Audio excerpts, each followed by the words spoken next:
Have you ever been audited by an ISO or API auditor and felt like your head was about to explode?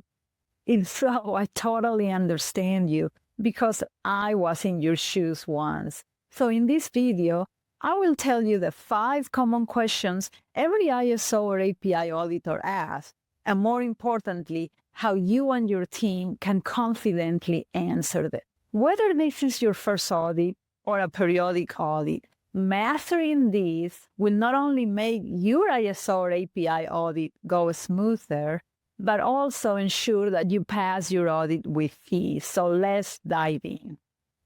Audits can be daunting, especially when you're unsure what to expect. In this video, I'll break down the 5 questions auditors frequently ask, explain their intent, and show you how to prepare for them like a pro. You'll learn why these questions matter and what auditors are looking for, how to articulate your responses that demonstrate compliance, but most importantly, demonstrate your understanding, and the key steps to ensure that you and your entire team are ready for any audit question. Stick with me and you'll walk away feeling empowered and prepared for your next ISO or API audits. Have you ever heard the phrase, like a deer in the headlight? That's exactly what happens when an ISO or API auditor asks a question and you freeze because you don't know how to respond.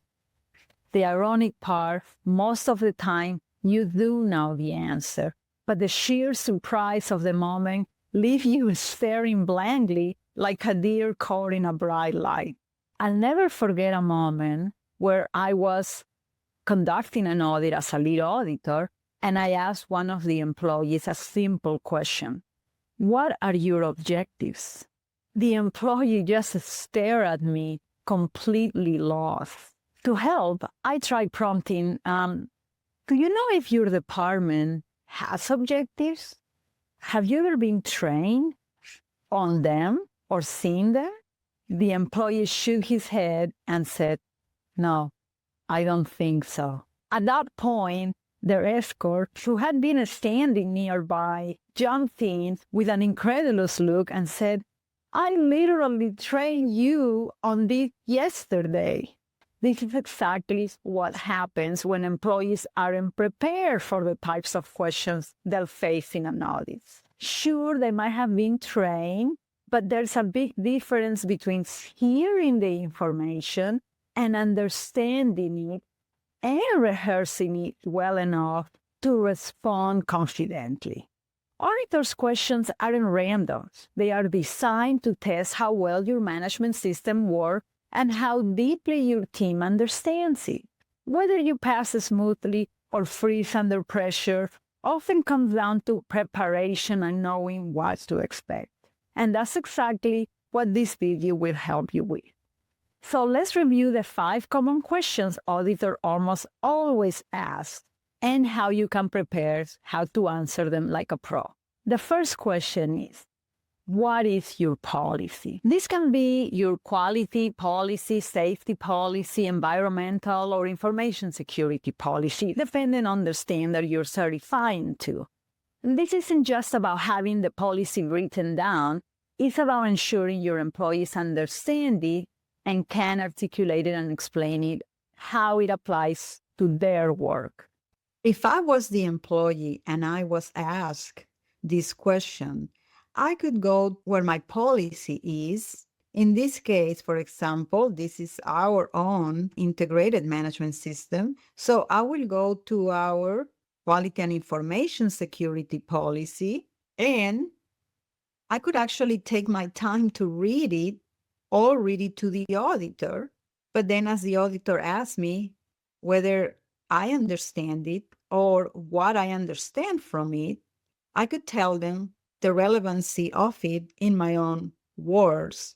For example, being that this is our quality and information security policy, let's pretend I am the consultant. I can say, well, our company is committing to helping organizations achieve ISO, and as a consultant, my work directly affects the clients and I need to do a good job so that they achieve the certifications needed. Of course, I can go on longer, but this is one way that they can see that I know where the policy is and that I am able to explain at least the part that I affect. Second questions that auditors often ask is, what are your objectives? Auditors want to see that your organization sets measurable goals and actively tracks progress. But most importantly, whether you have communicated those to your employees or that you know what your objectives are. Without communicating it, it will be hard to believe you or your employees are vested in your management system. So it is good to ensure that your employees know the objectives and can apply them to their roles. So train them to explain how their work contributes to achieving the objectives.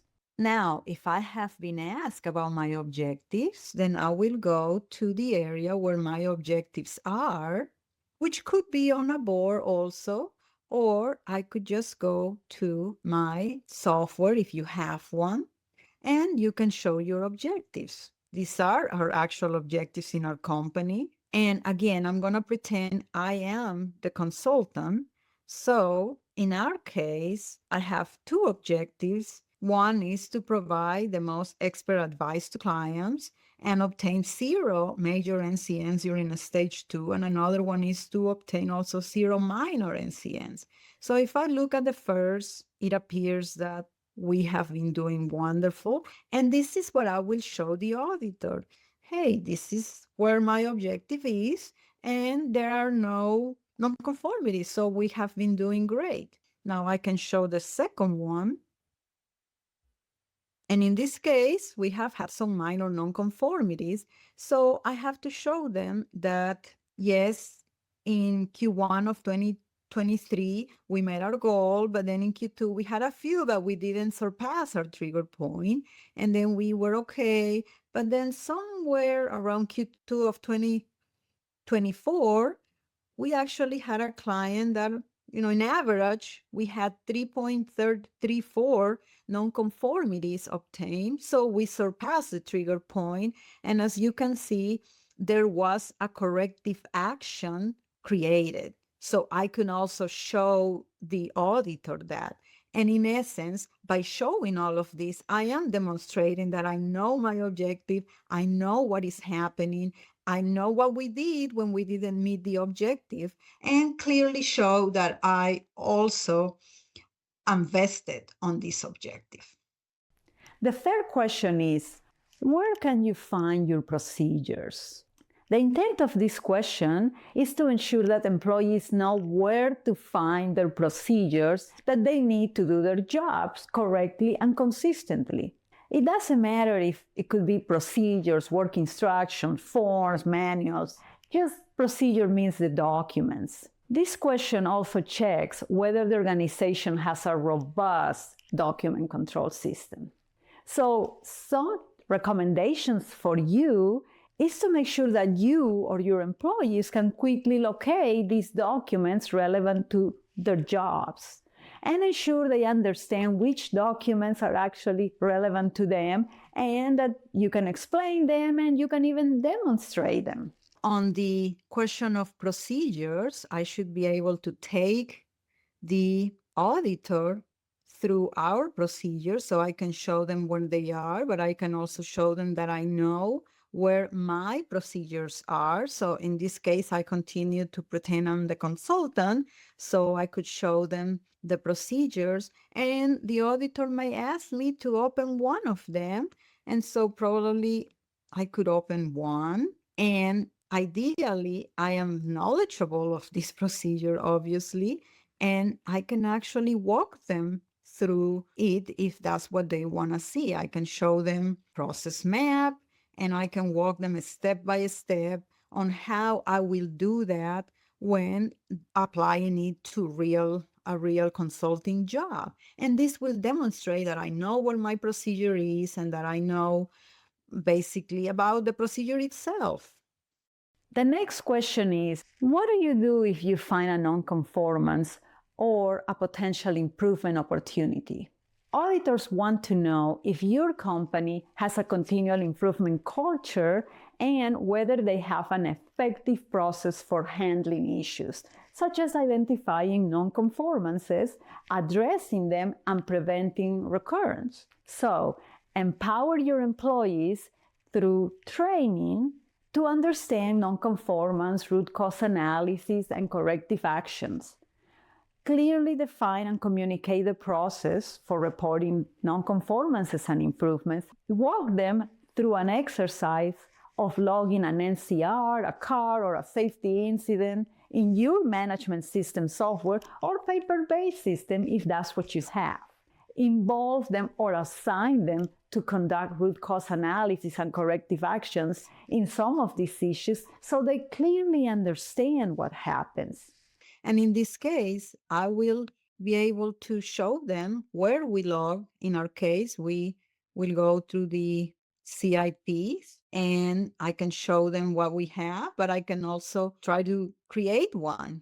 And this will demonstrate to them that I know where to go if there is an opportunity for improvement. If there is an internal issue, I can even create one, or I can just go grab one, maybe that we have, or I can open one and actually show them what all the steps that have been taken are, what was the root cause analysis, the actions created, the verification, the review of effectiveness, and the history. And this will demonstrate to them that I know what I'm talking about when it comes to improvements.